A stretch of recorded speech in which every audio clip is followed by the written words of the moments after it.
Isabella, du willst ja diesen Witz hören mit dem Eiwascher vom Tischler, gell? Der Josche wieder. Ne? Der Josche hat ja zuerst eine Firma gehabt, die ist irgendwie in Konkurs gegangen. Weil da hat er sich etwas verzettelt, nämlich Brennholzverleih. Ne? Firma kaputt. Scheidung ist gewesen. Ja, vorher hast du immer gesagt, ja, meine Frau ist meine rechte Hand. Dann war die Scheidung, sie war dahin, was war dann war der rechte Hand der Frau.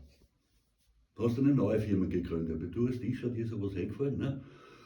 Du magst Holzdildos. Ne? Und dann hast du mich gefragt, du möchtest das, ich glaube, im Werthofen am Baumarkt ausstellen, gell, und ein bisschen getan soll es sein. Kannst du nicht gleich oben hinschreiben, als Firmenschild Dildo oder was? Und dann hast du mich gefragt, na was kann denn hinschreiben, ja, dass die Leute ein bisschen einen Blick vom Eye-Catching-Effekt braucht man und so weiter. Da habe ich gesagt, ne, wenn du Holzdildos verkaufen willst oder so, dann schreibst du oben hier aufs Firmenschild Ast rein. Okay, bis zum nächsten Mal. Vierte dabei.